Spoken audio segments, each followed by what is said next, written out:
ಶ್ರೀ ಗುರುಭ್ಯೋ ನಮಃ. ಸ್ವಾತ್ಮಾರಾಮಂ ನಿಜಾನಂದಂ ಶೋಕಮೋಹ ವಿವರ್ಜಿತಂ ಸ್ಮರಾಮಿ ಮನಸಾ ನಿತ್ಯಂ ಶ್ರೀ ವೆಂಕಟಾಚಲದೇಶಿಕಂ. ಗುರುಭ್ಯೋ ನಮಃ.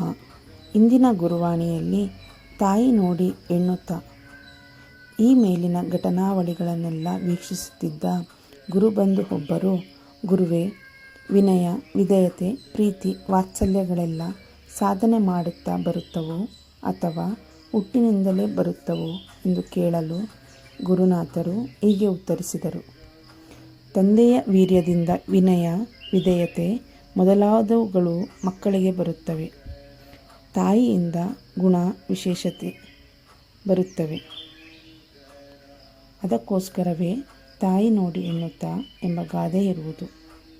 ಸ್ತ್ರೀ ತನ್ನ ಜೀವನವನ್ನು ಯಾವ ರೀತಿಯಲ್ಲಿ ಅನುಭವಿಸುವಳೋ ಅದೇ ಗುಣಗಳು ಮಕ್ಕಳಿಗೆ ಬರುತ್ತವೆ. ಸಾತ್ವಿಕರಾಗಿ ಧರ್ಮದಲ್ಲಿ ನಡೆಯುವುದು ಸುಲಭದ ಮಾತೇನಲ್ಲ. ಧರ್ಮಕ್ಕೆ ಚ್ಯುತಿ ಬಾರದಂತೆ ನೋಡಿಕೊಂಡು ಆನಂದದಿಂದ ಸಾತ್ವಿಕ ಜೀವನ ನಡೆಸುತ್ತಿದ್ದು ಭಗವಂತನನ್ನು ಆರಾಧಿಸುತ್ತಿದ್ದರೆ ಅಂಥವರ ಗರ್ಭದಲ್ಲಿ ಮಹಾತ್ಮರು ಜನಿಸುತ್ತಾರೆ. ಹಾಗಾದಲ್ಲಿ ಆ ದಂಪತಿಗಳ ಜೀವನ ಸಾರ್ಥಕತೆಯನ್ನು ಪಡೆಯುತ್ತದೆ. ಪುರುಷ ಮಾಡಿದ ಪುಣ್ಯದ ಕೆಲಸದಲ್ಲಿ ಸ್ತ್ರೀ ಭಾಗಿಯಾಗಲಿ ಆಗದಿರಲಿ, ಅವನಿಗೆ ಬಂದ ಪುಣ್ಯ ಭಾಗದಲ್ಲಿ ಅರ್ಧ ಸ್ತ್ರೀಗೆ ಹೋಗುತ್ತಾದರೂ ಪಾಪದ ಫಲವನ್ನು ಪುರುಷ ಒಬ್ಬನೇ ಅನುಭವಿಸಬೇಕು. ಹಾಗೆಯೇ ಸ್ತ್ರೀ ಮಾಡಿದ ಪುಣ್ಯದ ಕೆಲಸದಲ್ಲಿ ಪುರುಷನು ಭಾಗಿಯಾಗಿದ್ದರೂ ಕೂಡ ಅವನಿಗೆ ಸ್ತ್ರೀಗೆ ಬಂದ ಪುಣ್ಯದಲ್ಲಿ ಭಾಗ ಸಿಗುವುದಿಲ್ಲ. ಸ್ತ್ರೀ ಎಂದರೆ ಚಂಚಲೆ. ಮನೆಯಲ್ಲಿ ಹೆಣ್ಣು ಮಗಳು ಋತುಮತಿಯಾದ ನಂತರ ಅವಳು ಮದುವೆಯಾಗುವವರೆಗೂ ಅವಳು ಬಹಿಷ್ಠೆಯಾದಾಗಲೆಲ್ಲ ತಂದೆಯು ಪ್ರಾಯಶ್ಚಿತ್ತ ಮಾಡಿಕೊಳ್ಳಬೇಕು. ಅದಕ್ಕೆ ಹೇಳುವುದು, ಗಂಡು ಕೆಟ್ಟರೆ ಒಬ್ಬನೇ ಕೆಡುತ್ತಾನೆ, ಹೆಣ್ಣು ಕೆಟ್ಟರೆ ವಂಶವೇ ಕೆಡುತ್ತದೆ ಎಂದು. ತಂದೆ ತಾಯಿ ಅಂದರೆ ಗೋಪ್ಯ. ಆ ಪದವನ್ನು ಸುಲಭವಾಗಿ ಬಳಸಬಾರದು. ಯಾವ ಮಕ್ಕಳು ಮಾಡಿದ ಸತ್ಕಾರ್ಯದಿಂದ ತಂದೆ ತಾಯಿಗಳ ಹೆಸರು ಹೇಳುವರೋ ಅಂಥವರ ಜೀವನ ಧನ್ಯ.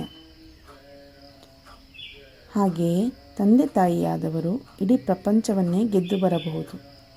ಆದರೆ ಮಕ್ಕಳನ್ನು ಗೆಲ್ಲುವುದು ತುಂಬ ಕಷ್ಟ. ದಂಪತಿಗಳ ಮಧ್ಯೆ ಸಂಶಯವಿರಬಾರದು.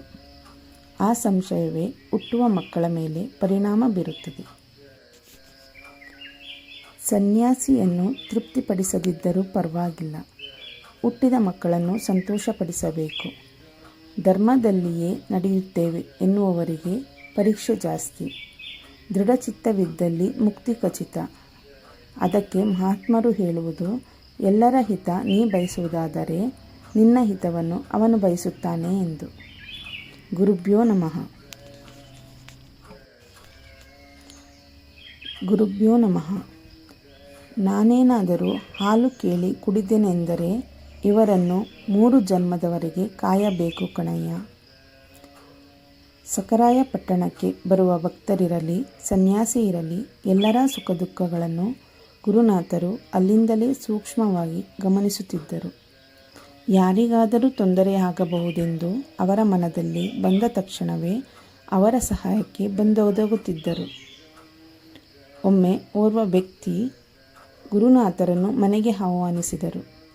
ಗುರುನಾಥರು ಮನೆಯ ಒಳಗೆ ಹೋಗದೆ ಹೊರಗೆ ನಿಂತಿದ್ದು ಆ ವ್ಯಕ್ತಿಯ ಸಮಾಧಾನಕ್ಕೋಸ್ಕರ ಗುರುಬಂಧುಗಳನ್ನು ಒಳಗೆ ಕಳುಹಿಸಿದರು. ಅವರು ಗುರುನಾಥರಿಗೆ ಹಾಲು ಕೊಡುತ್ತೇನೆಂದರೂ ಕುಡಿಯಲಿಲ್ಲ.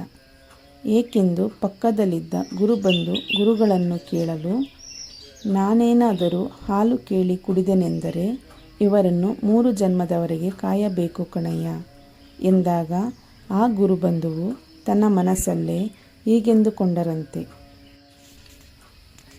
ನಾವೇ ಪುಣ್ಯವಂತರು.